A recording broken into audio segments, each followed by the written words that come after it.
Have you ever wondered how a love story could bring the world's greatest empire to the brink of civil war? It sounds like something out of a blockbuster movie, but this was the reality for Rome in 30 BC. This is the story of how a passionate affair between two of history's most famous lovers, Mark Antony and Cleopatra, was twisted into an act of treason, setting the stage for one of antiquity's most epic showdowns. Let's set the scene. Rome is a tinderbox, the Republic is a distant memory, and power is split between two ambitious men, Octavian, Caesar's cunning and adopted son, ruling the West from Rome, and Mark Antony, Caesar's charismatic right-hand man, governing the East from Alexandria, Egypt. For a while, this delicate balance held, but Antony's heart and increasingly his loyalty belonged to one person, Cleopatra, the brilliant and captivating Queen of Egypt.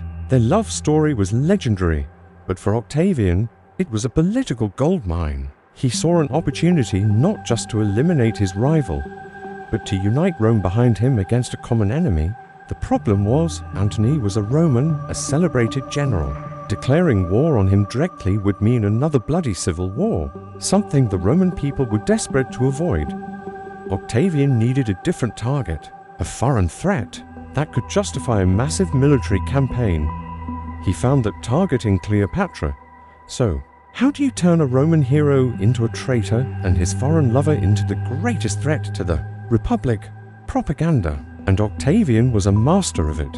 He launched one of the most effective smear campaigns in history, right from the heart of Rome. He painted Antony not as a co-ruler, but as a man bewitched, a Roman who had gone native. He claimed Antony had abandoned his Roman heritage, dressing in foreign clothes, participating in exotic rituals, and worst of all, putting the interests of Egypt and its queen above the interests of Rome. The narrative was powerful and terrifying. Octavian's agents spread stories that Antony planned to move the capital of the Roman Empire from Rome to Alexandria. Imagine the shock and outrage of the Roman citizens hearing this. Their city, the center of the world, was to be abandoned for a foreign, decadent capital. It was an insult of the highest order.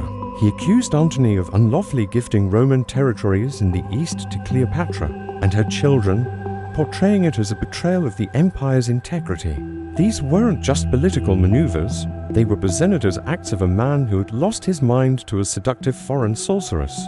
Cleopatra, in turn, was depicted as a dangerous and ambitious monarch, a temptress who used her charms to corrupt a noble Roman and steal Roman lands. She was no longer just the Queen of Egypt, she was the enemy at the gates, a threat to Roman values, Roman tradition and Roman power. Octavian's propaganda machine worked tirelessly, ensuring that every rumor, every half-truth, and every exaggeration reached the ears of the Roman people in the Forum and the senators in the Curia.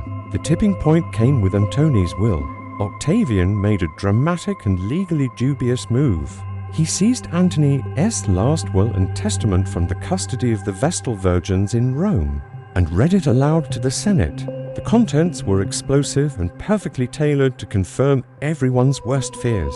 According to Octavian, the will confirmed Antony's intention to be buried in Alexandria alongside Cleopatra, not in Rome. It also officially recognized Caesarion, Cleopatra's son by Julius Caesar, as Caesar's true heir. This was a direct challenge to Octavian's own legitimacy, as his power was based on being Caesar's adopted son and heir. The reading of the will was a masterstroke of political theater. It was the proof Octavian needed. The Senate was horrified. The people were enraged. Antony was no longer just a rival. He was now officially seen as an enemy of the state, a man who had forsaken his Roman identity for a foreign queen. His loyalty was not to Rome, but to Egypt. The love story had been successfully reframed as an act of treason. With public opinion firmly on his side, Octavian could finally make his move. But he was clever. He didn't declare war on Antony.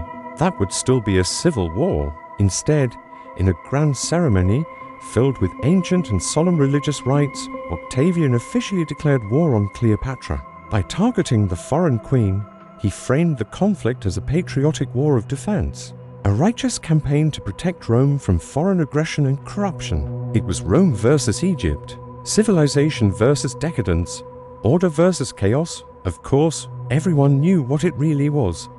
By declaring war on Cleopatra, Octavian was implicitly declaring war on her staunchest ally and lover, Mark Antony. Any Roman who stood with her was, by extension, an enemy of Rome. The Senate, swayed by Octavian's rhetoric and the public outcry, stripped Antony of his consular powers and officially branded him a traitor. The lines were drawn. There was no turning back.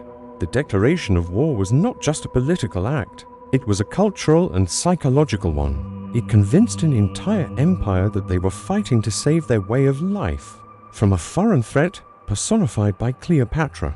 It transformed a power struggle between two men into a clash of civilizations. The propaganda was so successful that even today, we often remember Antony as the besotted Roman who threw away an empire for love, and Cleopatra as the femme fatale who brought him down. That's the enduring power of Octavian's narrative. So, as 32 BC came to a close, the two sides began to gather their forces.